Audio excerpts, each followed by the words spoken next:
Cave.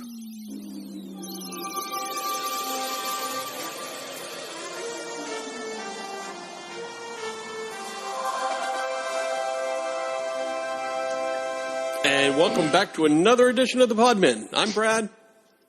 I'm Brian. I'm Podman Ron. All right, we've been missing for a while as no real reason. We've been busy, right? We've been busy with other stuff. And then all this, because there was nothing happening in the nerd world, and then all of a sudden we got TV shows. We've got at least 3 or 4 different Star Trek shows, I think, that's come out. And, of course, the big one, Doctor Strange and the Multiverse of Madness. But we're glad to be back. Podman Ron, glad to be back. Up. We had demands from our listener. Our listener was like, have you guys gone monthly? One of our... And I was like, no.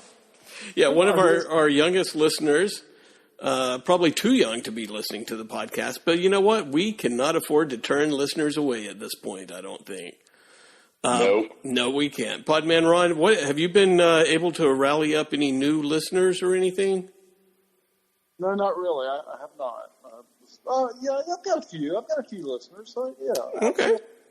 He went from honesty to wait. They can't prove that I haven't brought any new listeners in, so I'll just lie about this shit. In the past, month, no. In the past couple of months. The past couple of years, you brought a few people on board. A couple of who are not relatives, Brian. No. Yeah, that was sting. Zing to you. All right. Podman Ron is getting settled into his pod cave there. Let's just go ahead and hit the news real quick.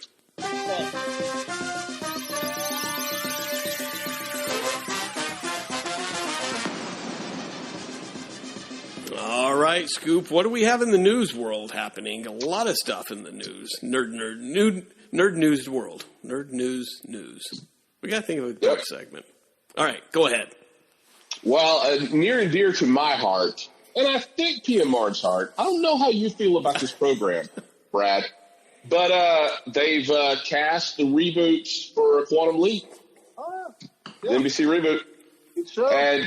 And they've kind of given like a idea of what the show's going to be about. Essentially, it's set present day, and they're trying to comb back through the research of the original Quantum Leap program and trying to find out what happened to Sam Beckett. Right? I like it. What's up? Yep. And so they've cast it. It's relative unknowns, but yeah, they've begun casting. And I believe it's going straight to in the age of streaming and content for streaming, it's going straight. I mean, we're getting a season at least of this. It's not a pilot to potentially be picked up by a network. We're getting this, and that's a happy coincidence because they need content for Peacock. Oh, okay. So this is going to be on Peacock. Well, I think that the idea is it's either going to be on NBC and then follow on Peacock, or at the very least on Peacock. Gotcha. So, but we're getting a series. All right. Podman Ron, you're happy about that? Yeah. Actually, it sounds like a pretty good concept of what they're doing. So, yeah, I'm all for that. And they're bringing back Ernie Hudson. He's going to be the director of the program. And he's actually playing the same character he played in the episode he co-starred in. You mean Ghostbuster Ernie Hudson? Ghostbuster Ernie Hudson. Yep. Yeah, he was in it. He guest starred in an episode. I think it was like in 87, 88. But he played Herb Magic Williams, who a Vietnam veteran who Sam found himself in the body of in the 3rd season of the original show. Remember when he went back to Vietnam? Yeah. I think that was a season opener. Well, he's playing the character that Sam jumped into, but in present day. Oh. And he's running the Quantum Leap program. Wow. So that's really cool. Yeah, pretty cool. But yeah. Yeah, so Brad, me and PMR talk about Quantum Leap. Did you enjoy Quantum Leap? I don't think I've ever watched it. Sorry. Good show. I tell you, the only thing that I remember from it was, I guess it was a season finale or maybe just an end of an episode where he flashes into a body and he's standing there and he's holding a gun, and then somebody says, "Hey, look up here." And he looks up, and they take a picture, and he's Lee Harvey Oswald or whatever. Lee Harvey Oswald. I realize that 2-minute piece is the only thing of recollection I have of the show. It's a great show. What's funny is, and I realized this a few years back, Quantum Leap. The premise of Quantum Leap is essentially Star Trek. Every episode they got trapped in the holodeck. so every time they get trapped in the holodeck, it's basically an episode of Quantum Leap. Or, like Quantum Leap is the flip side of that equation. There you go. So, all right. Well, maybe I'll watch it if it ends up on Peak. It's kind of funny. Quantum Leap is like, I think what they would do different today, and I could be wrong, but when you watch Quantum Leap, it was just, they didn't really go into everything behind it. It was just more or less the jumps. It just kind of happened. I feel like the life that he went into and it played on that, you really didn't really understand too much about who was behind the jumps and why they were doing it and all that. At least I did. I mean, you knew he had a wife, right? It. You knew Sam had a wife, right? Right. And you knew that he was a part of this program. You never even saw the facility except in like like just a couple minutes of the pilot, and then they kind of go back to it. But remember in the pilot, he's going to a dinner party or something, and there's something going on at the lab, and he has to go to the lab, then he gets sucked in. But you never even really see the lab. Yeah, that's right. what I'm saying. And I think now if they redo it, I think we're going to get more in, and I could be wrong, but I think we're going to get more into the Whys and Hows. Yeah, All right. Yeah, and more serialized. And what's wild is even when you got to the series finale, it wasn't really until he jumped into Al's body and tried to fix Al's life, that jump, even that really didn't have anything to do outside of just the individual jumps. That's the only time it really did any like character building for characters we actually saw. Right. You know what I mean? Yeah. So it's I don't know. It's rife for exploration. Can't wait. I love Quantum Leap. Always have. Go ahead. Nothing. All right. We've got. Did you hear about this, Brad? Fast and the Furious 10 has lost its director. Fast 10, your seatbelt? Your seatbelts. Yeah. Oh my gosh! Come on. I mean, is Vin Diesel just going to direct this thing himself? Is that what should happen? He could do it. I think he could. Yeah. But yeah, so Justin Lin, who directed like 4 of these movies and is the executive producer, has gone the way of The Rock. He's sick of Vin Diesel's shit as well. Wow. So, all right. And who? Oh, and Brie Larson joining the cast, right? I mean, this is going to be. Yeah. This should probably be. This should kill the franchise. Hopefully. We can only hope. What's wild is we've got 2 movies. They're going to do it back to back. They're going to do Endgame. They're going to do 10 and 11, film them together, and it'll be a continuation. But we may get, who the hell knows? It may get wrapped up in one movie just because everybody's sick. Everybody's sick of that shit. Yeah, that could happen.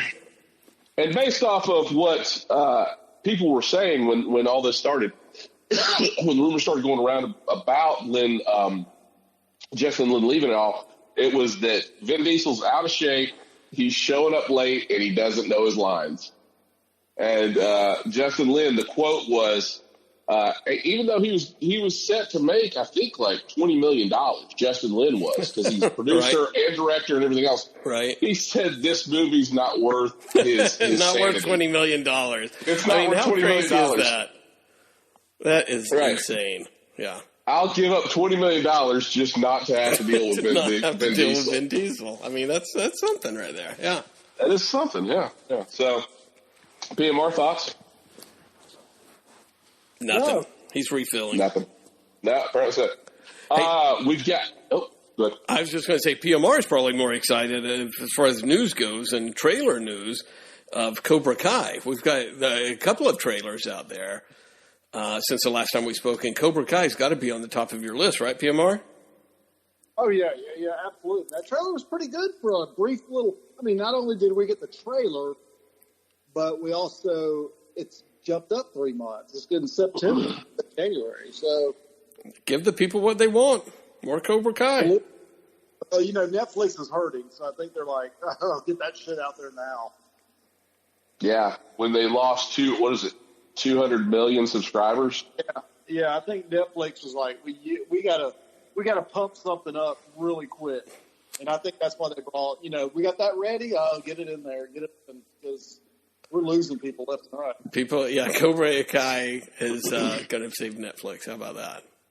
Well, they've also announced Netflix is going to do the commercial based. So what's going to happen is you're going to get a new tier, like the tier that we're all on right now. We're going to have to start sitting through commercials, and if you want to avoid commercials, it's going to be another $5 a month. But I mean, that's tough. That's a tough one to swallow. Yeah, that's a tough one. Yeah, I mean, I will pay it's less. Only $15 a month for Netflix, though. I would probably pay less. Glad to pay less with ads. I don't think I would pay more with no ads, though. But I would. Right. I've watched such few things on Netflix nowadays. I'm like, yeah, I'll pay $5 less to keep it, and I'll sit through a couple of ads. That's cool. It doesn't bother me. But see, that's kind of the. Are they going to actually go in and open a tier below where most subscribers are at now when they're already hurting? Yeah. They got to figure out. Crunch those numbers. So yeah, it's more than likely going to be like another price increase, or you're going to have to sit through these commercials. Right. So they got to hold the line. They can't take any back steps as far as like subscriptions or subscribers. And just real quick, while we're on Netflix, I'll try to maybe we'll talk about it in episodes to come here. Has anybody watched the Mike Myers, the Pentamverate on Netflix? That shit tried to start when I finished Ozark. Yeah.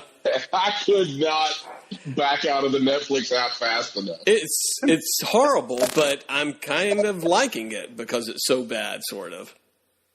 I mean, it's not good in any means, but it's 30, it's 30 minutes and you don't really have to pay attention to it, so it's got me. What do you mean? Each episode's 30 minutes? Yeah, I think so. Yeah. I mean, it's kind of, maybe it's a good premise. I don't even know what the premise is. We don't have to get into it now, but you mentioned Netflix and that popped into my head. There you go. A couple other things. They've announced that, I think we mentioned this last time, that Picard Season 3 is going to be all Next Generation. Yeah. A Next Generation story. Go ahead. I was going to say, it's already been filmed and ready to go, actually. Yeah, it was filmed on the sly. But I guess it's because, Sir Patrick Stewart, I mean, the guy's 90. So they've already filmed it, and they've already announced that, I guess, the primary characters that have been in Season 1 and 2 are gone. Like, I guess they realized nobody gives a shit about these people. So, Allison Pill's gone. The guy that played the Romulan's gone. I think one of the other Starfleet people is gone. Rios is gone. Rios was actually the only one that was. And we'll talk about this, when we do our other podcast. But yeah, Rios was a good character, but the rest of them suck. And last sort of story we got. This is a real kick in the nuts for PMR.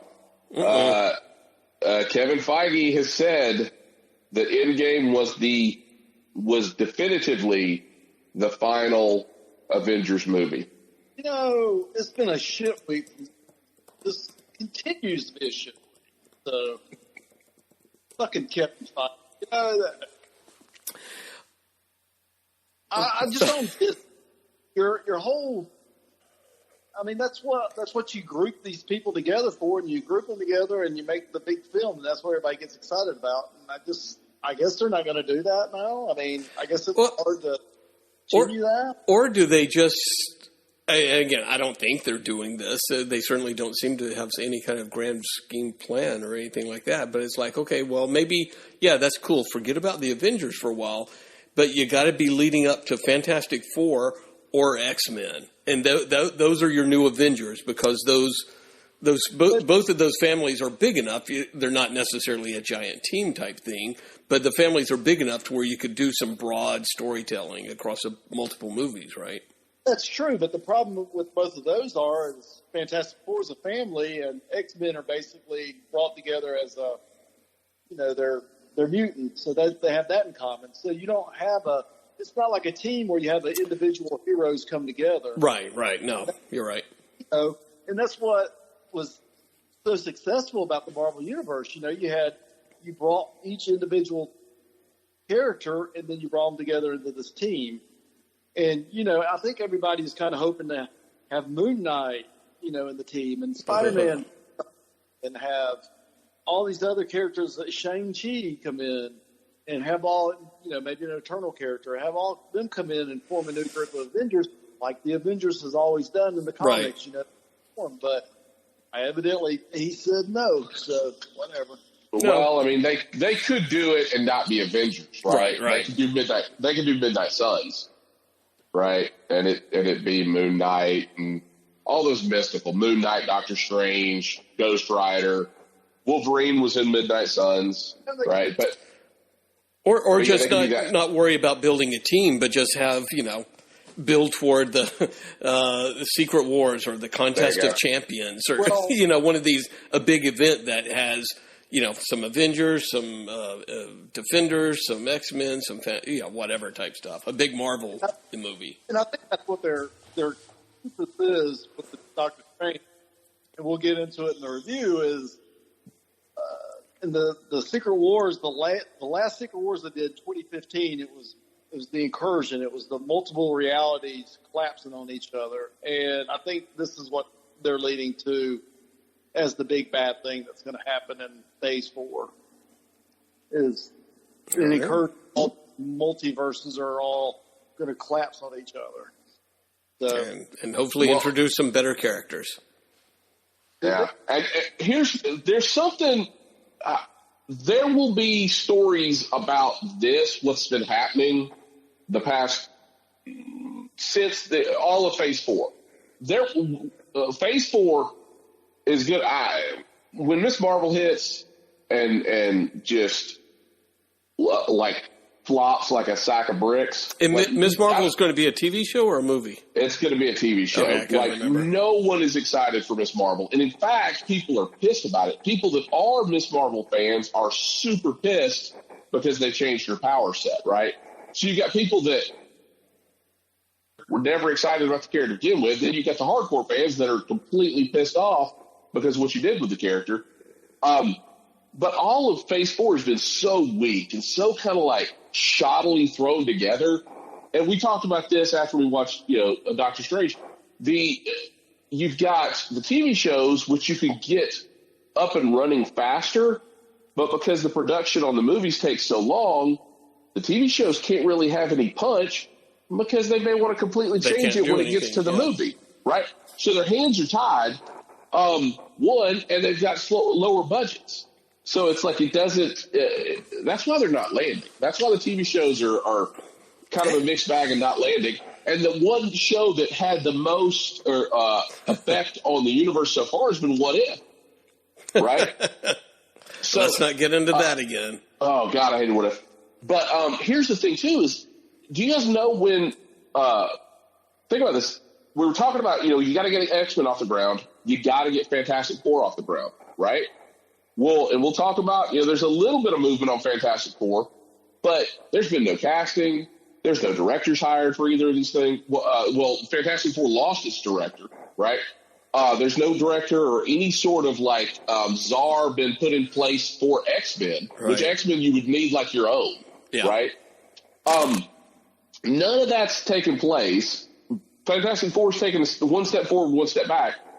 Do you guys know when Disney bought Fox? About 7 years 6? ago? I was going to say 6. March 30th, 2019. It's been 3 years. Oh. It's been 3 years, and we have no movement on X-Men. No announcements on X-Men. No director hired for X-Men. No casting has been made. Nothing for X-Men. So you've got, if you don't want to do the Avengers again, fine, but you got to have something. Got to do something big, yeah. Well, why the hell would they still be sleeping on Wolverine at this point? Right. Well, I think maybe they aren't, right? I think right now concentrated on the multiverse stuff, but and that's going to lead into the X-Men. That's the way they're going to introduce them into the MCU is through the multiverse incursion thing, is what I believe. But it's a long time to wait. And here's the thing, too. You've got Marvel has changed their and I think this is because of Ike Perlmutter being gone, right? The beginning of Marvel was you didn't stunt cast, you didn't hire a movie star, you hired the best actor for that particular role. And there was a lot of unknowns or a lot of people that were kind of like Chris Pratt, Robert Downey Jr., right? Like they weren't, $20 million actors. And now we flipped. Yeah, where completely. It's all stunt casting now. Yeah. Everything's stunt casting. And it's just, is it laziness? Is it Feige's? Everybody wants a piece of it? Yeah. Yeah. Well, think about he's going on Stan Lee. There was a point where Stan Lee's like, I'm not writing comic books anymore. I'm a celebrity. I'm a mascot. And so is Feige getting high on his own stash? Yeah. Trying to nail Charlize Theron? Yeah. I'd do it too. I'd hire her. Yeah. Yeah, this phase has been pretty rough. And, are we going to have to wait? If they announce today X-Men, today, it's still we're not seeing that shit until 2025. Right. It's going to be 2025 before we see that fucking movie. Yeah. I don't know. Again, we don't know. Maybe they have things going on in the background. We just don't know about it. But tell you what, though, I do want to make sure that we have plenty of time for Doctor Strange to talk about that. Lots of questions to be answered on that. Do we want to? Do you have any other highlights on the news there? Nope, that was it. All right. Do we want to take a visit to the place we don't want to go, to the In Memoriam? Do we want to touch on that? I don't know if PMR's ready. He's not ready. He's not ready yet. We can't talk about it. This whole Naomi Judd thing has hit him a little bit too hard, I think. He can't. All right. So forgetting about the In Memoriam. PMR is still in denial. I'm not even sure where PMR is anymore. I think he's got his camera pointed at the sun or something. I'm not really sure what he's looking. Oh, there he is. There he is. I think he was just curled up in the fetal position. There's this beautiful little smile. Yeah. All right. So let's just go to the movies. Fuck this.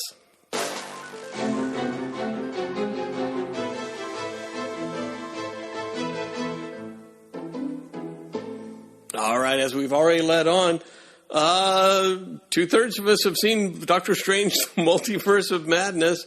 I kind of refused to. And after reading some things about it leading up to the release and then hearing yours review, I'm okay with waiting another 45 days and watching it on Disney+. PMR, what do you think about this movie here?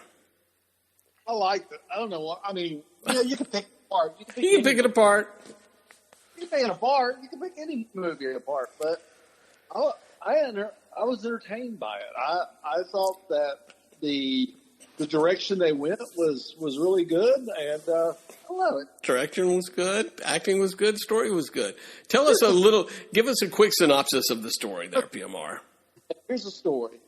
Doctor Strange is still being Doctor Strange stuff, and perfect so far. That checks. Are you reading this off of Wikipedia? This is spot on.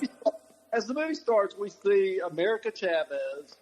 She's her and her dimensions, her realities, Doctor Strange, are being chased by a monster. Okay, so hold on. America Chavez is not from our Earth. She's on another Earth. From another Earth. Okay. And her special power is that she can jump between multiverses. No, So she great power. Realities. So her and her Doctor Strange are trying to get the Book of Vishanti. And correct me if I'm wrong on any of this, Brian, but they're trying to get the Book of Vishanti, and they're being chased by a monster. Her Doctor Strange he doesn't really betray her, but he knows that if this monster gets to her, he will use her powers to go to the different realities himself. Okay. So he's pretty much going to sacrifice her. In the end, he dies himself, but they all get sucked into our Doctor Strange's reality. Okay. Now, America Chavez, the dead Doctor Strange, and this monster is in our reality. So, long story short, he kind of sees that, okay, I'm going to need some help on this, so he goes to Wanda, the Scarlet Witch.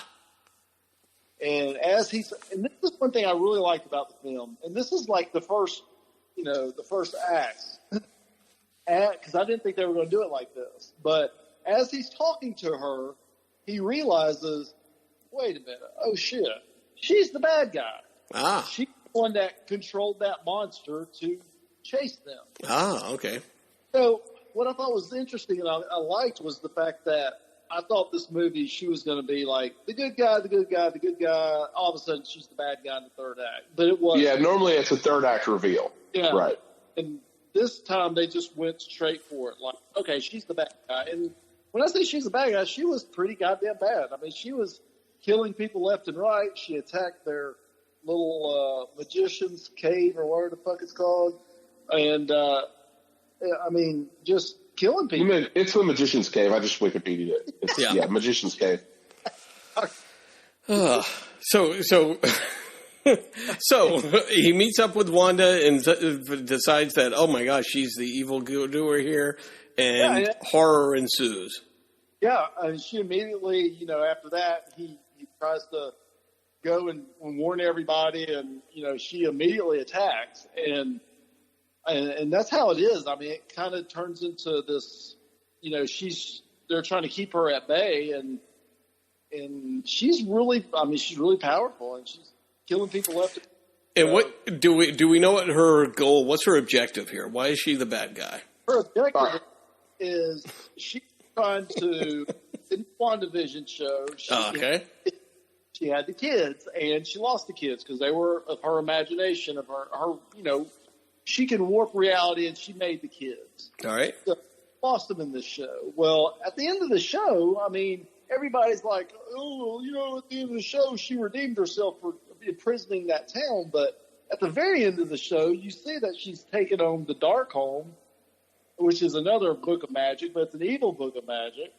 You see that she's reading it, and she's hearing the kids. So, there's something there. That gotcha. She's not.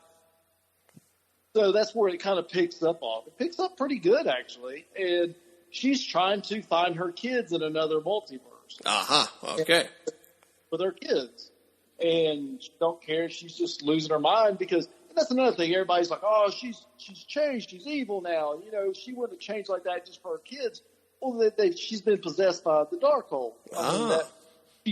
She took over the Darkhold to find the kids, but it's now kind of possessed her. And yeah, she's pretty evil now. So I kind of liked it, the fact that, and I said this before when we talked about it, was, all the 2 X-Men movies centered on like Jean Grey becoming Dark Phoenix. And it was just like in like the first 10 minutes of the movie, she's Dark Phoenix, and with very little explanation as to why. Wanda got to Dark Phoenix. Wanda became the Dark Phoenix way faster. No, I don't. No, I was going to say the opposite, because if you got to take into account of what's happened with Wanda before, and I'm talking about way back to Infinity War when she literally had to kill the Vision herself and sacrifice him to try to stop Thanos from getting that ring, and then that didn't take. Then she lost her kids in WandaVision, So it's been, and not even to mention Civil War, when she accidentally killed those people, and everybody hates her for it. So and don't forget Quicksilver. You kind of glossed over Quicksilver there. For Age of Ultron. So it's built up, and this is the kind of the genius of Marvel's movies like this. It is slowly built up for all these movies, and so to me, her turning bad and doing all this shit. I mean, if you kind of look at her life trajectory from trajectory from the first movie, should have let that one go, Brian. all the way till this movie, it's been a shit show. It has been. Well, so. And the Podmen do want to remind everyone that May is Mental Awareness Month, Mental Health Awareness Month. So there you go, Wanda. We hope you find some help out there. And granted, it's not, Superman and Batman realizing their mom has the same name, but, it's kind of genius. It's not that genius, but, it is, it does, you have to give credit that they built on the character. Right. And then, I mean, and even if you looked at how bad she went from, in WandaVision, she possessed the whole town. Right. That's pretty goddamn bad. But she stepped it up. I mean, now she's fucking killing people. She's killing people left and right. All right. Brian, I mean, you, this is the best review I think Podman Ron has ever given here. Jesus Christ. And here's the thing. I sat next to this man during the movie. You saw the same movie he did? I saw the same movie. Now, okay. I don't know what he has seen since we saw that movie together. Did you hear him this snoring? Was not. Did he fall asleep no, at all? I heard him chuckling numerous times at the absurdity of this movie. I enjoyed this movie. I actually enjoyed it A, more than I did Doctor Strange, the first one, and B, a lot of the other Marvel movies. And more all right, let me give a little counterpoint, Brad. Oh, please do, yes. So, to what PMR's point, what I was saying earlier about she got to Dark Phoenix much faster was I wasn't really debating how long it took to turn bad. I was basically saying Wanda is just Dark Phoenix. They even made the Scarlet Witch an entity that to kind of tease that she was possessed by it. Well, right, so essentially, it's the Phoenix entity or the Scarlet Witch, Jean Grey. They're just treading on established storylines from the Marvel Universe. They're just pulling it over. And I thought somebody posted this, and I was like, holy shit! Like when I read it, this whole storyline is kind of a retread of the Shang-Chi movie. Shang-Chi. His dad was trying to get to that dimension because he was convinced his wife was on the other side. Yeah. He was being tricked into opening that portal to the other universe because he thought his wife was inside it and going to release that, going to release that entity, that evil entity. Right. Right. So there's that's kind of a stretch, but okay. But PMR loved Shang-Chi, so maybe this does make sense. Yeah. So he's a sucker for these Finding Lost Love Portals movies. And then if you think, this is the third time we've been told the Dark Phoenix saga. Right? We had the Dark Phoenix saga in both X-Men and now Wanda. So is it really the House of Ideas anymore? I don't know. Ouch. I don't know. I mean, it beats, some of the other shit that's gone on. I mean, I like this. I mean, this is a progression of a character. I mean, it's like a heroic character who is turned bad. And actually, you haven't seen this in the MCU. I mean, yeah, you've seen it in the comic books, but in the MCU itself, everything since Iron Man, the 28 movies that they've had, you've never seen one of the heroes turn bad like this. Well, when Jean Grey dissolved Professor X into dust. No, I said the MCU. That's before. All right, so far in this spoiler-filled edition review of Doctor Strange, all you two have talked about is Scarlet Witch. I mean, what happened to Doctor Strange here, guys? Come on. He's just as boring as ever. All right, well, let's cut to the chase here. The big reveal of the Illuminati. Let's get into the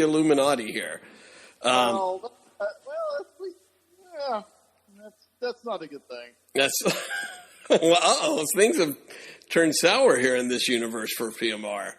Oh no! I mean, it was. They screwed some shit up. Like they really. But whether it's the trailer, releasing too much in the trailer, which Feige has said he's not happy about, like how much got released in the trailers. Whether it's that or how they took what should have been like a, the most buzzy part of this movie and basically shit on it. Now, after I'm crying on that. So basically, Doctor Strange goes. He's in a different universe. He meets the Illuminati. Who are they? They are Captain Britain or Captain Carter, Captain Marvel, who is really what's her face? It's the Monica from right.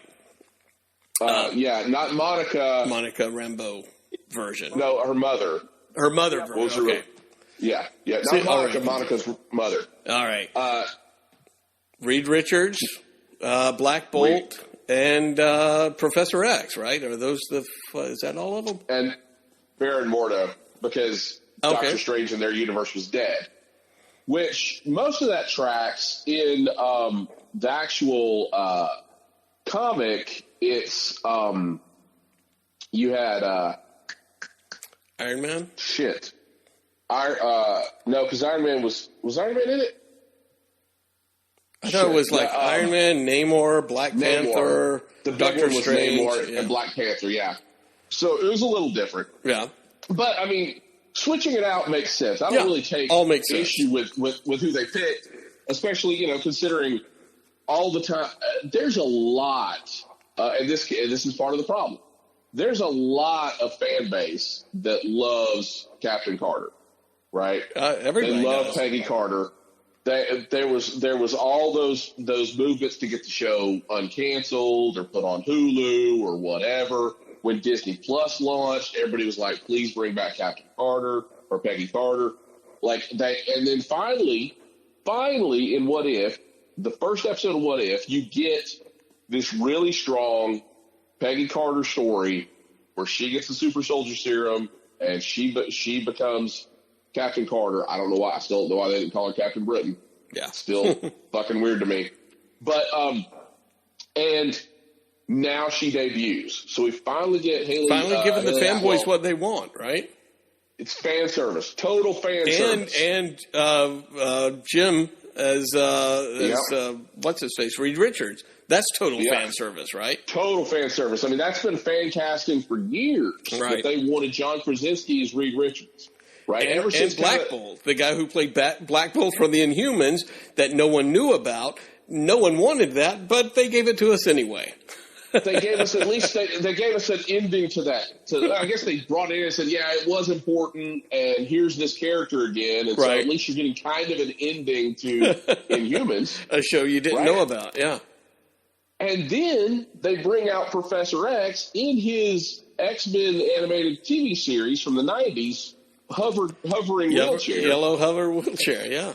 And he does the whole, mind reading, and it does the ripples just like out of the cartoon, and it even plays the cartoon theme song when he comes out. So that whole thing, other than poor Captain Marvel, the whole thing is fan service. The whole thing is this is like a fanboy's dream come true. So these characters are here to stay, right?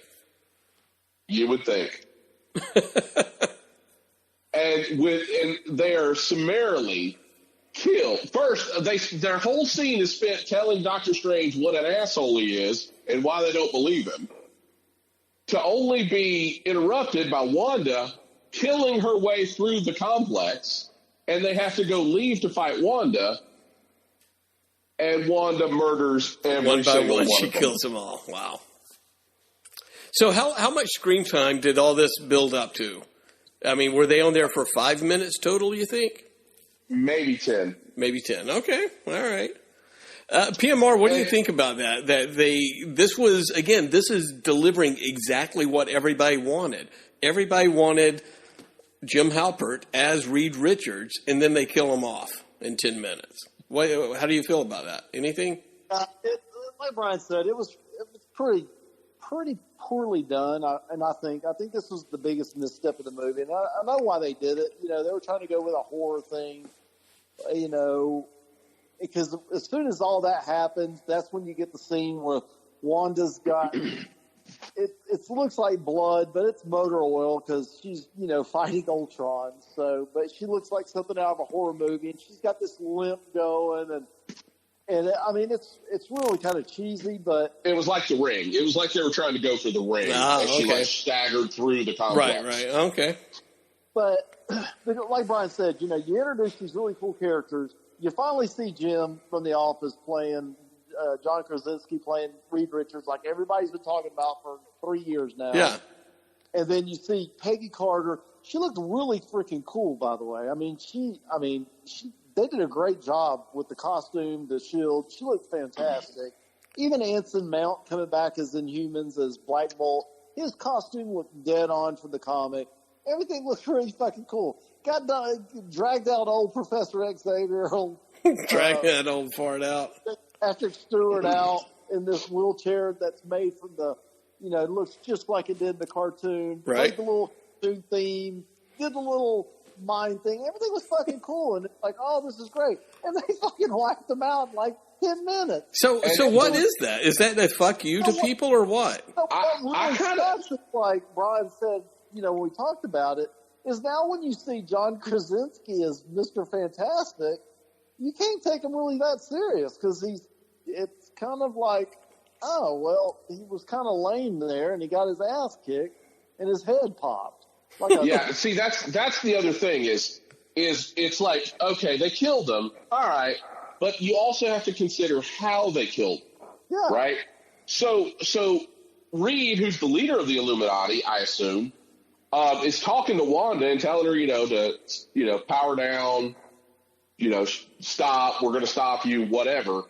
And he goes, well, Black Bolt, he can just kill you with a word. And so she takes his mouth away, and then he tries to scream and blows his, a hole in his own head. Right? So Black Bolt punked immediately. It's like Reed. Well, I was going to say, it's like, Reed, you might not want to tell.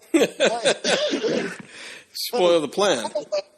She won't, kill him because of how, it was stupid. Don't telegraph what. Well, he right there, he can kill you with his voice. Oh, really? What voice? So then Reed is killed because she has this little, conversation, this little sidebar with Reed about, having kids and being a parent and, well, at least there'll be somebody to take care of your kids. And then she basically turns him into spaghetti. He just like falls apart, and like slowly like unravels. Okay. And when it gets to his head, it pops like a balloon. She loves popping balloons. it made the balloon pop sound. Because because he's it's like he's Mr. He's plastic. I guess so. He's rubber. He's rubber. So of course when he dies, it pop like a balloon. That makes sense, I guess. And oh my God. So right. Reed, he never threw a punch. He never stretched. He never stretched. He just turned into a puddle of goo, and then his brain popped. So then at this point, both Captain Marvel and Captain Carter realize, shit's real. So Captain Marvel tries to fly at her, and they get in this whole force. Right. They don't really explain what's happening. She gets thrown into a statue, and the statue collapses on her. That's it. That's all it took. That's it. Remembering how they overpowered Captain Marvel in Endgame, where she was, going to completely murder Thanos. Wanda just throws her into a statue, and the statue crushes her. And I'm like, oh my God. But then it's like, oh, well, now we're going to get Captain Carter versus Wanda. And Captain Carter's probably not going to win, but this is her chance. This is Haley Atwell's chance to actually be a superhero in a Marvel movie. Right. They fight for 30 seconds. She throws the shield at Wanda. Wanda catches it with her powers. And, she does some backflips and stuff. And Wanda says something, and Captain Carter, she says, are you getting tired yet? And Captain Carter goes, I could do this all day. To which Wanda throws the shield back And Captain Carter never even tries to catch it, other than maybe with her abs. Or move out of the way. It slices her in half. Wow. And just like Mortal Kombat, just cuts her cleanly in half. And she's dead. So you've got all of this goodwill coming into these characters, and then and we haven't got to Professor X yet. And they just kill him immediately. Now, this whole time, Professor X is he's telling Doctor Strange, hey, look, they didn't believe you. They all think you're an asshole, but I think you're a pretty good dude. So I think we should do what you're saying. Right? Okay. And then he goes, oh, wait, everybody else is dead. Let me go. Let me see what I can do. And get murdered as well. Yeah. Right. Yeah. To which, good. No, I was going to say, you're right. It's so stupid. I mean, it's like, what the hell, man? Yeah, so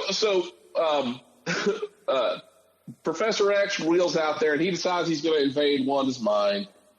And it's really weird. It's like they were trying to invoke the whole Pennywise thing, because she's in this hole.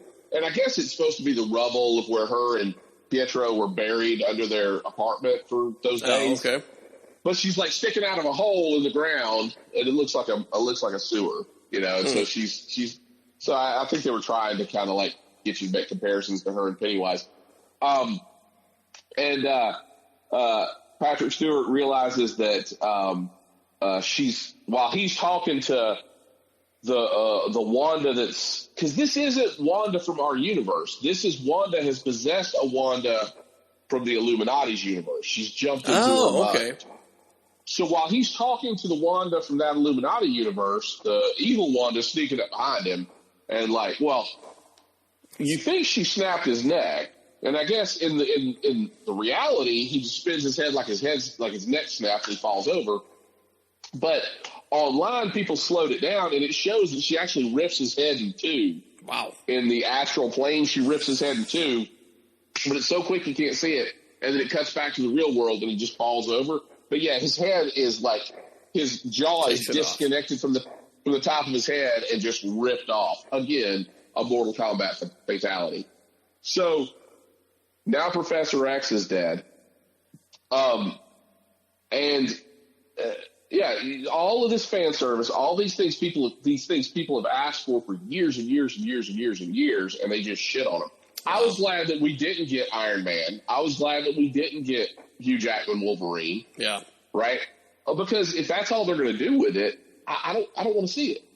So let me ask you this. You know, in the trailers leading up where it shows, I can't remember, but Doctor Strange, you know, falling through stuff and shards of the universe and all that stuff.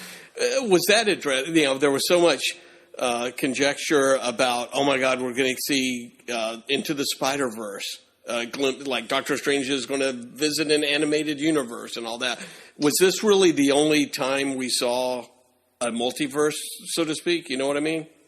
Yeah, he fell through a multiverse, and so you saw him go from like that cube thing to he turned into like paint. It was like just colors, right? And then they passed through, and it was a cartoon universe for a second, but it was like a Cronenberg cartoon universe. You know, it was like rotoscoped. Yeah. It was like rotoscoped. Yeah, okay.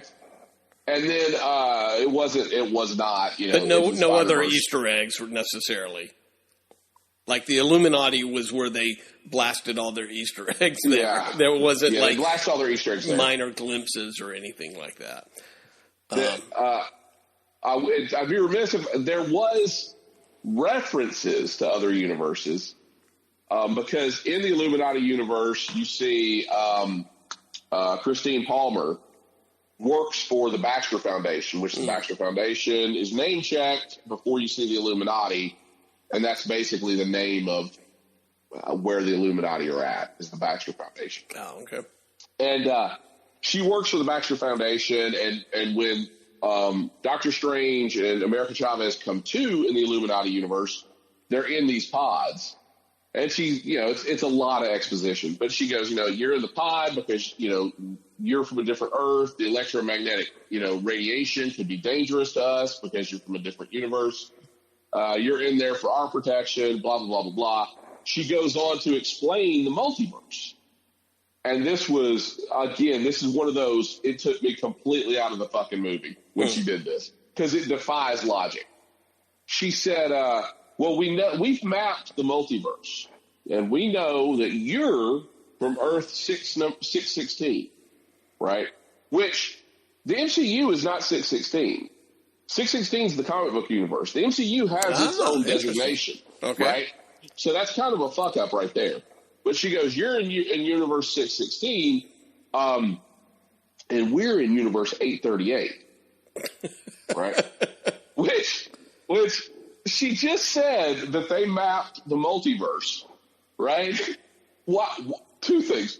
If you are the one that discovers and maps the multiverse, why wouldn't you make your own universe number one? Or at least somewhere in the top 10, right? Top 10. Not after. Yeah, not after. And so they got all the way to 837 and realized, hey, wait, we haven't numbered our own universe. What do we do with ours? You know what? I never thought about that. We could do 0. Yeah, or 0. We could do 838. Yeah, just, you know what? Stick with 838. It's catchy. People will remember it. That's easy. So bizarre. I liken it to the Agents of S.H.I.E.L.D. story, or where Agent May they called her in when all else was lost. You know, she was like the Hail Mary. And so they were calling in the cavalry. They weren't calling in Mayday. No, her name was May. But they were calling in the cavalry. It's like, it's right there. It's right there. Who the hell is writing this shit? So, but yeah. So big disappointments there. Let's talk just a little bit about Sam Raimi and the horror elements of this, which you touched on a little bit with the gruesome deaths of the Illuminati there. Overall, what did you think of Sam Raimi when he wasn't killing off these characters? Well, I think, I know why they got, Sam Raimi with the horror aspect of it, but I think it would have been a stronger movie. And to Brian's point with the Illuminati, and I think that this is the weakest point, is if you go back to like Thor Ragnarok, when you have Thor and then Loki joins them, and then you have what was that other? You have Valkyrie and Korg. Yeah, is it Korg? Mm-hmm. Yes, Korg. So he meets, even though it's a Thor movie, he meets these other characters, and they all fight at the end, and it. So now you've got 4 new characters in the Marvel Universe. If they would have done something with these characters like that, right. I would have much rather see at the end Doctor Strange defeat Wanda with these other characters, and then you flesh out, not flesh out too much, but, you see them fighting for more than 5 minutes and then get murdered. You see them fighting for like 15, 20, 30 minutes. You see Captain Carter. You see, a good representation of Black Bolt, and then you really get to see Mr. Fantastic, and that would have been kind of cool. That would have been a neat, like a little team up of its own, a multiverse, like an Avengers team of the multi. But this was just stupid. I mean, it was just like, okay, y'all introduced it, and then when they finally defeated Wanda, it was like, oh, that's how you did it. It would have been much cooler if you would have done it with the help of all these other people, but. Whatever. Well, and here's the thing, too, is none of them got their superhero moment. No. Right? I mean, think about phase 1, 2, and 3. Think about Endgame, right? All the, cheers and cartwheels people were doing. Everybody got their moment. Right. You know what I mean? Sam got his moment. Wanda got her moment.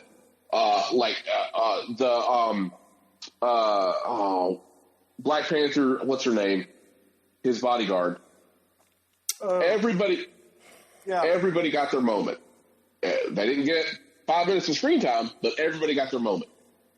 Nobody got their moment in this movie. Everybody you introduced looks like a complete fucking total idiot. Yeah. They look completely inept. They're and to the point where who wants to see? We said this earlier. John Krasinski reprised his role as Reed Richards when he looked like a complete and utter doofus in this movie. So do you think that they're going to, again, we talked about this, that they got to do something with X-Men, got to do something with Fantastic Four. Are they going to bring back Krasinski as Earth 616 Reed Richards? I'm thinking they won't. Or they're just going to recast as a younger Asian actor, female maybe. I'm thinking we may not get. I think this may be just okay. You asked for him, you got him. We have no intentions of using him again. I think when we get Fantastic Four, it's going to be. I think we're going to get somebody different in the role. So again, kind of an FU to fans. It feels like that also could have been. It's kind of suspect about when. Oh man, what the hell's his name? The guy that directed the 3 Spider-Man movies quit Fantastic Four, right? He quit Fantastic Four in the past couple of weeks before Doctor Strange was set to release, and they cited superhero burnout. It could have very well been that he's planning on John Krasinski being his Reed Richards and realized, wait, it's tainted now. Maybe, or there was never a plan to use him as Reed Richards, and I got to go find somebody else entirely, right? So I don't know. There's something bizarre about the whole thing. I don't understand the logic of why they did what they did, and I don't see how they thought, oh yeah, like this is what people are going to want to see. Knowing that Doctor Strange, Benedict Cumberbatch is a great actor. They suck the life out of him for this part. Yeah. Well, the problem with Benedict Cumberbatch is it's like they said, okay, we need you to be the smart-ass Tony Stark, where Robert Downey Jr. was able to pull that off and be likable. Benedict Cumberbatch is not likable doing it. Well, they're saying we want you to be the likable smart-ass, but while you're putting on an American accent and you're British. Yeah, it's just not. It's not and working. you're wearing a wig. There's no reason. I've said this all along. There's no reason Stephen Strange could not have a British accent. There's no reason. In fact, it would kind of distinguish him. Right. Make him a little bit different. The rest of the Marvel universe. Absolutely. Just a little bit different. I don't know. Again, I don't know the logic of some of these freaking decisions. But Brad, you had asked about the Sam Raimi effect of this film. That was where this question started. I don't know how we got on that tangent. But here's the thing. It was almost like Sam Raimi pulled out. It's like Sam Raimi thought he overestimated how fond the general public is of Army of Darkness. And he pulled out all of these homages to Army of Darkness and Evil Dead that for primary audience, they're either not going to know them, or two, they look like you're watching a Three Stooges episode in the middle of an MCU movie. Yeah. I can see that, yeah. So you've got, when they first arrive on the Illuminati universe, that's when we get our Bruce Campbell cameo. And he's running a hot dog cart, right? And so he gets into a little tete with Doctor Strange and America Chavez. And so Strange puts a hex on him to where he starts doing the whole poking himself in the eyes, punching himself in the jaw, really? His own hair. Just straight out of Army of Darkness. Yeah. That I. Yeah. The exact same thing. And so, I mean, literally, that was a 10-minute scene in Army of Darkness, and here they got this guy, Bruce Campbell, doing it again, just chewing scenery in the middle of this movie. Like, very bizarre. Very bizarre. They did the whole, you saw these shadow monsters that were witches or whatever, and it was the Sam Raimi scream, just like when you did that low to the ground fast camera move to the cabin. Yeah. you got those perspectives. You got this. I'm sure it's the same voice actors made the same screams in this, or they used that audio again in this. I mean, there's so many like homages to the his old movies. It's like, man, like those movies are 30 years old. Yeah, and they're 40 years old. Yeah, they don't belong here either. Not only that, they just don't. Back then, that's from a different era of a movie. Like they don't. It almost didn't belong in Spider-Man. Right. The first Spider-Man movie, or Spider-Man, Dr. Octopus, when the whole tentacle thing. Yeah, the nurses attack and all that, Yeah, it was pushing it then. In 2022, it was jarring. Well, you go from something like Endgame to this, to something like that, and you're like, yeah, there's a big difference there. So what do you think?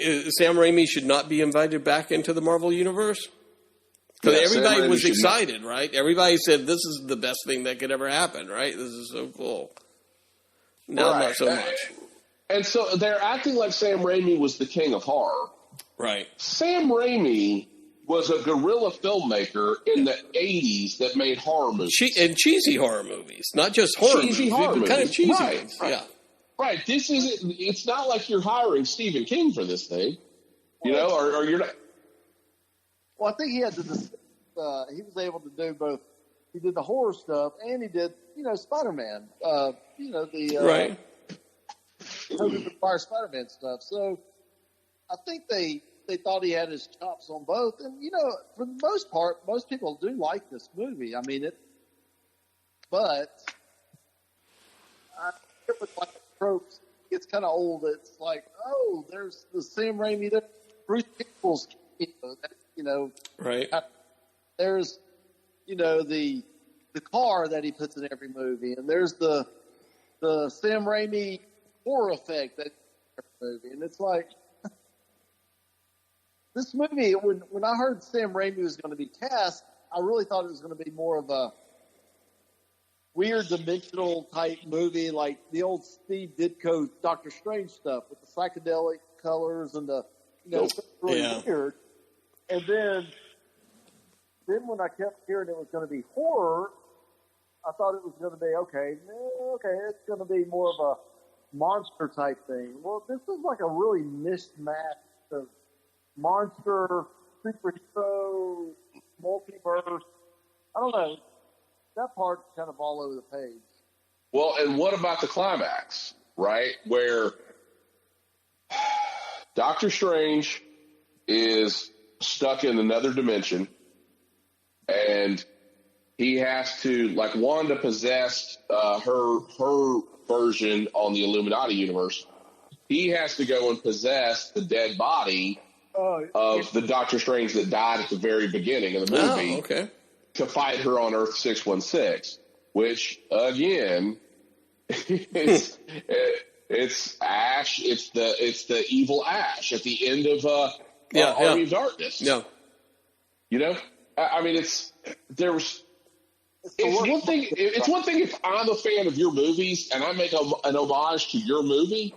It's another thing if you're just making an homage to yourself. Yeah. I like what I did. I'm a good guy. Yeah. It's really fair weird. enough. All right. Really weird. That whole the dead Doctor Strange. That was the worst makeup job. I mean, it was straight out of Army of Darkness. And I'm taking this from another podcast. I heard their review, and it was kind of funny that and Doctor Strange is doing this too, that every Sam Raimi dead guy talks like a pirate. Well, it's always like their jaws. Yeah. There's something wrong with their jaw, yeah. Even if you haven't been damaged in the jaw, like they do this weird like jaw movement. Yeah. Huh. Yeah, how about that?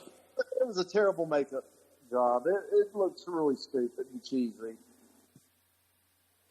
All right. Well, let's wrap up this dissertation of Doctor Strange, and before I guess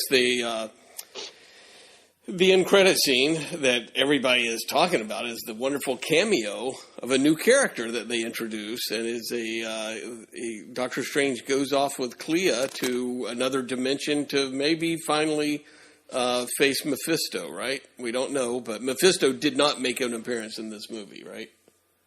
Yeah, we didn't talk about Doctor Strange's third eye that they didn't really explain either. Just where I had the third eye, and it supposedly in the comic book lore, and I've never was a Doctor Strange fan, so I didn't know it. I had to look it up. The third eye means that he has transcended into a more deep level of magic. That the third eye, he's able, because I thought it was something evil. I thought, oh, he's been possessed because the one of the Doctor Strange from another dimension had the third eye. So I was like, oh, this is an evil thing. But no, it's more or less he's transcended into he's a higher power. A higher power. All right, very good. But they didn't tell you that. Yeah, I had to go fucking look that up. So. Well, and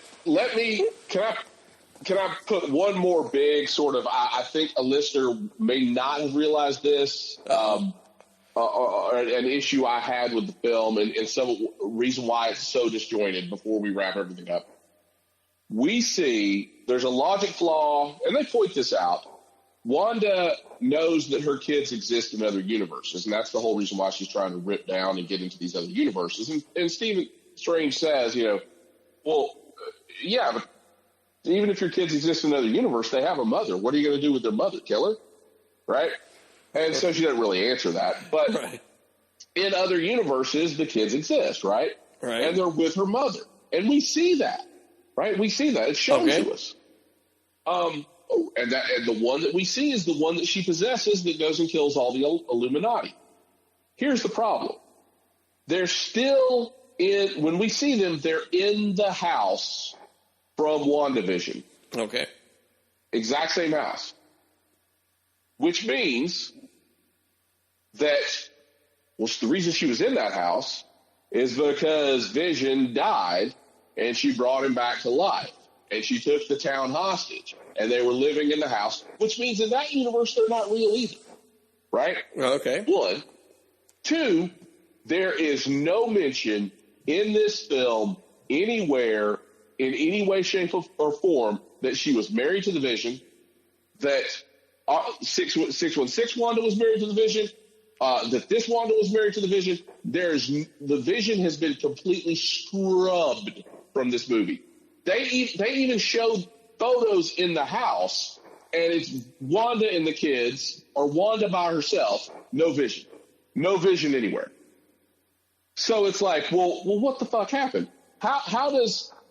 Why would she have gone to that town if she wasn't trying to bring the Vision back? Because that's the whole point of WandaVision. She went to that town because she missed the Vision, and then because she brought the Vision back, it continued to spiral, and then she brought the kids. But it's chicken and the Vision comes first. Well, in that universe, if she's still in the town, what the hell happened to the Vision? Or if the Vision wasn't there, why did she go there? They are scrubbing the Vision clean. It doesn't make any sense. They're getting rid of the Vision. It's PMR chagrin. So either that Wanda is still got that town captive, and the kids are still just illusions, or did she just? Is there some? I mean, was she married to Simon Williams? Oh, in that universe, and he died. Who knows? I mean, that would have been actually kind of a cool cameo to have Nathan Fillion in one of the photos. But at least I could have accepted. And maybe then you go, oh well, the reason she created that universe is because she could kind of sense the other dimension existed, right? But it wasn't explained in any way, shape, or form. If anything, they went out of their way to make it less, make it stick out more, like less, make it where it fits even less into the universe. And by doing it this way, if anybody saw this movie first, there's no reason for them to go see WandaVision, because WandaVision doesn't fit with this movie because of that stuff. And who the hell wants to go back and watch WandaVision knowing she murders, 30 people and think, oh, this is so cute. Like they screwed over WandaVision too for anybody that might want to go back and watch that series after seeing this film. Very strange. All right, literally and figuratively, very strange. So, what do you end up with this movie, Brian? Let's start with you. Well, let's talk about Clea real quick. Yes. So back to the spoiler or the end credit scene where Doctor Strange is hanging out on the streets of New York, and then Clea shows up, played by the lovely and talented, not stunt casting, Charlize Theron. And she's like, yeah, we got a job to do. And he opens up a third eye, puts his cape on, and they hop into a dimension, right? Yeah. So what? So what? Again, they're assuming we want to see more Doctor Strange. I think that's I wanted a her false to go. sign. I wanted her to run up and go, Steven, it's your kids! It's your kids, Steven! It's Wanda's kids. Jump to the portal. I wanted her to go full Doc Brown. PMR, what about I mean, are you wanting to see more adventures of Doctor Strange here with Clea? Yeah, in the comic book, even though I didn't read Doctor Strange, Clea and Doctor Strange always had this weird relationship.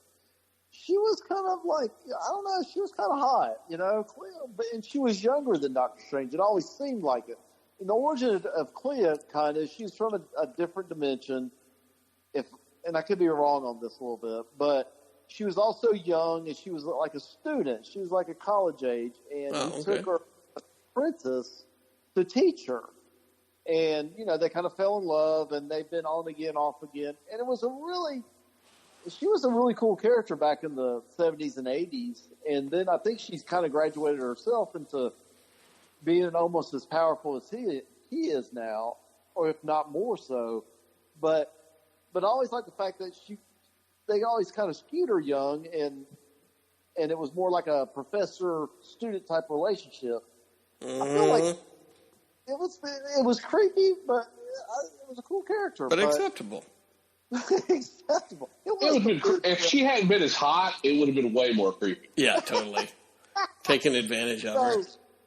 I just don't like the casting of Sharon Theron. What the fuck her name? Yeah, Sharon Theron. I just don't like that casting. I just don't. And then I don't like that the costume she was wearing was just something like so cheesy. It looked like it's just a purple dress. No, it looked like something that they got off the Inhuman set. Yeah, it was weird. It just didn't look right. She looked like it was probably Medusa's old costume. It could have been. I just don't like casting at all. I thought they could have went a little bit lesser known. I don't know. Right. We have neglected to mention in any real way America Chavez, like the most the boringest. She sticks out like a sore thumb in this. I don't know where, and we just said, don't stunt cast, but I don't know what Disney Channel show she was fired from, right, to be made available for this, but she is awful. She's boring, awkward. Like, some of the things she does on the screen is just, there's one scene, and if you haven't seen this movie, or if you see this movie again, I have not seen this movie. There's one scene where Doctor Strange and her Mordo puts something in their tea and knocks them out. That old trope, right? and so Doctor Strange is doing the whole staggering around the room, and everything's getting all wobbly in his vision, in his field of view. And then there's her reaction. And I would just challenge anyone to watch her reaction and think, how the hell did this make it into a Marvel movie? It is so awkward. I mean, it is like, hey, we just brought in, this kid was hot on, Sweet Life with Zach and Cody. Right. It's, she fits she does not fit at all. She sticks out like a sore thumb. She is it is a terrible performance. What happens to her by the end of the movie, by the way?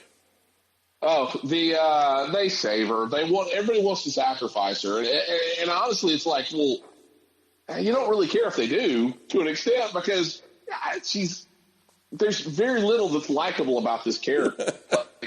Does she end up in 616, or she stays in her own universe? She stays in 616. And she gets trained by she gets trained by the magicians. She stays in the magician's cave and gets trained with Job. The Magician's Alliance with Job and Brett Wonderbread or whatever his name was. Yeah. The worst line delivered and written in any moment was she turns to Doctor Strange when he's about to leave and says, "I'm so glad I fell into your reality." And Doctor Strange looks at her and says, "Me too, kid. Me just horror." So again, I mean, it sounds like the quality of these movies, the writing, just everything has just gone downhill. I loved it. And it's not, and Podman Ron loved it. And it's not that, maybe I think you could justify it if it was to have that, "Me too, kid, me too." If your target audience is 12 to 14-year-olds, you go kind of cheesy or schmaltzy or whatever, and that's absolutely fine. But this movie wasn't aimed toward that because it had some pretty gruesome deaths, right? So it was a weird combo of like, hey, this movie is for adults, but then it has these characters who are completely one dimension, no pun intended, and more like a kid's movie, like Spy Kids or something like that. Yeah. Which brings me back to what I was saying very early in the news segment. It's like, what the fuck is Feige doing? Yeah. Like he used to be the litmus test. He was the editor-in-chief of all this stuff. Are you telling me that he produced this and Endgame? Right. Like, there's no way he was involved in this film like he was in Endgame. So what's he doing? That's what I said. I think he's moved on to that Stan Lee in the 70s role, where he ain't writing shit. Yeah, he's just shaking hands and kissing babies. Yeah. Well, here's the thing. I think it's an entertaining movie. I was entertained. I liked it. Okay. But in terms of if I was like a film major or something and knew pacing and knew style and stuff, it was style-wise, like you were saying, you at the beginning it's more like a kid's movie. It's all, it's all bright, colorful. He's fighting the monster. It looks all superhero-y. You introduce this America Chavez character, and she's a young girl. She's, feisty, and, that's for the young people to like, this person. But then you get to all these horror elements all of a sudden in the middle of it. So it's like the style is just all over the place. Is this a superhero movie? Is this trying to be a horror movie? That part was kind of weird about it. It just didn't know what it wanted to be. It was like, okay, you've got to do this superhero. It's like almost. I know this guy came in. Sam Raimi came in. It was Scott Dixon was assigned to the movie first. Was the first director, and I think the first half is his shit, and I think the last half is the Sam Raimi stuff. It just seems like there is a definite turn somewhere in the second act of a Sam Raimi movie, as the first act seems like a more of a superhero type movie. Interesting. Well, and I'm interested to hear the backlash from parents, and you haven't really heard that yet. But I got a feeling some of that may just be like the afterglow of a new Marvel movie before some of the cracks start to show. But I remember taking Jacob, Podboy Jacob, to X-Men Days of Future Past. Right. Which X-Men Days of Future Past is a far superior film to this. Yeah, it sounds like it. But, and they went through and they killed a bunch of X-Men. But the thing was, you got to erase it. When you fixed it, they weren't dead anymore. Right. And I remember Jacob was 10 and he was crying in like the first 30 minutes of that movie. He was like, I just want to go, I want to go. And I'm like, Jacob, just wait. They're not. They'll be back by the end of the movie. $15 for that fucking ticket, Jacob. Yeah, sit your ass down. We're not leaving. No. But yeah, it was where this, they killed him. Even every bit as gruesomely as any of those X-Men were killed, they just left him dead. There was no redemption. There was no reset. There was nothing. There was just like dead is dead. Yeah, Reed's kids don't have a father anymore, and Wanda's responsible for it. Go watch WandaVision to find more about Wanda Maximoff. Wacky Adventures of Wanda. Like, how do you redeem Reed Richards? How do you redeem Wanda? Like, how do you, and honestly, she earlier today was complaining about her MCU contract has made her have to turn down a lot of like more artistic projects. Right. So now the question is, will she be back? Right. They don't have to bring her back. But I'm sorry. How did they leave Wanda? Dead. So just dead. The way they wrap it up is America Chavez opens a portal to where Wanda can see her kids. She's like, I'll just give you what you want. And the kids are afraid of her, and the kids, they don't recognize her, even though she's like, I'm your mother. They're like, they know that it's not their mother. They know that she's evil. They're afraid of her, that sort of thing. So they should have done that like the first 10 minutes of the movie. Yeah. So it was that whole thing where she got a glimpse. She caught a glimpse of herself in the mirror, and when she realized what she had done, she pulled down. There was like in this temple, she pulled the temple down upon herself, and she felled by a statue again. That's how. Yeah, that's a great statue. All right, so we need to wrap this up, guys. Brian, what do you give this rating? 2 out of 5. 2 out of 5. Ouch. And a binary? A 0. Wow, that is harsh. Podman Ron. Anything in this movie that could have been parlayed into more MCU stuff? Any characters? I don't want to. God, I hope I never see America Chavez again. Right? Like she's the. I told the kids like she's the Jar Jar Binks of the MCU. I hope I never see America Chavez again. It took any wind out of the sails for Fantastic Four. I'm way less jazzed about Fantastic Four after seeing this. X-Men, same thing. Like this took. I guess it advanced Doctor Strange's story, but the weakest Avenger, from a storytelling standpoint, it's like I don't understand what this served. Wanda's off the table, right? Wanda, it burned her backstory. Doctor Strange is just as boring as ever. The America Chavez is awful, and I know they're going to shove her down our throats again. And then all the characters that should have been buzzworthy were murdered surreptitiously and made to look like complete chumps. This movie did more damage to the MCU than anything else they've made. Than Thanos. This movie damaged the MCU properties. It didn't set up anything else, and it was the crescendo of storylines, and you realize that they were never important to begin with. It is set up. It's setting up the incursion. I think that's going to be the big bad thing. I mean, if you look at everything Marvel's doing, you see it's doing the old all the multiverse stuff is, Loki, the what if stories. I think that's what it's set up. I think that, and it's setting it up so we can introduce the X-Men into the. I'm sure it is, but you realize what it's setting up, right? Secret Wars. No. It's setting up Crisis on Infinite Earths.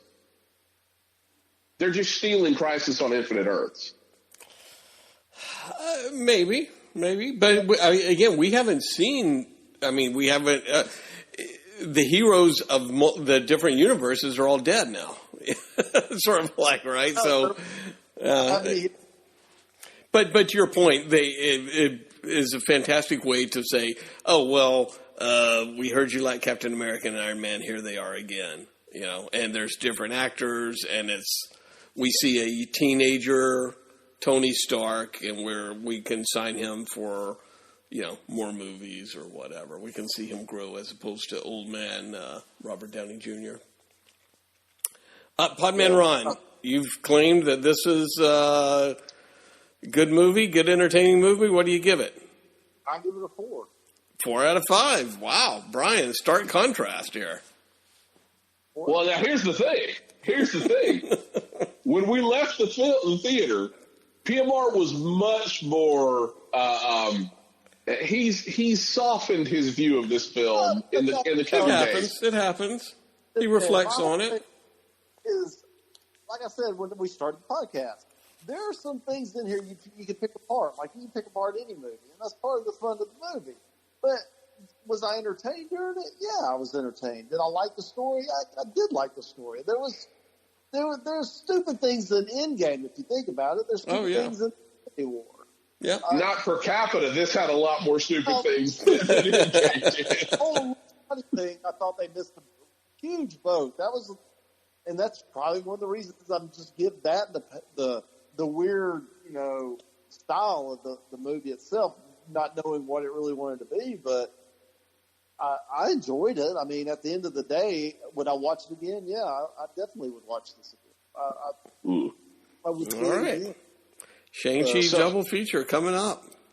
This was when I had people asking me, because I had 2 of the listeners ask me point blank, what did PMR think? Or what happened? Wow, PMR. PMR people want to know. PMR's, well, because they know how busted his rating system is. Because I believe, didn't he give Spider-Man No Way Home an 8 out of 5? It was something like that. It was pretty high. 8 out of 5. And so I told Mark, I was like, yeah, that movie. He was like, so you didn't like it? Because he hadn't seen it. I was like, no, I didn't like it. I was like, in fact, it was so bad, PMR only gave it a 6 out of 5. That was PMR's initial review. That's how bad this movie was. Wow. Was 6 out of 5, and now you see he's come back and said he's lowered it to 4 out of 5. Well, like I said, the whole Illuminati thing. I just, you know, the more I thought about it, the more we talked about it, Brian. That it made them out to be chumps, and then I thought about how, you know, Marvel movies in the past have taken these casts, and that's how they pretty much built their whole universe and built characters for other movies, is by taking these side characters and letting them be a part of the story. I mean, look at, even Black Panther in Civil War. Black Panther, Civil War. Look at Nebula in Guardians of the Galaxy. She started as the bad guy, and then she's like a nobody character, and they've kind of built up her character where she was like a big role in both in Endgame. I mean, and Infinity War, and they had a chance to do something like this. Introduce Captain Britain or Captain Carter in a cool way. Introduce Mr. Fantastic Four. Have them all battle together and kind of be that, like I said before, multiverse Avengers. They screwed that up. They didn't do it, and so that's why. To me, they missed the boat on that. So the rest of the movie, I was entertained in it. I really like the whole Wanda stuff. I'm very confused. That was a very good bad guy.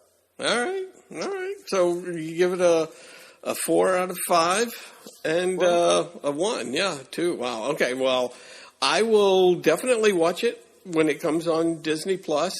But I think I'll skip theaters.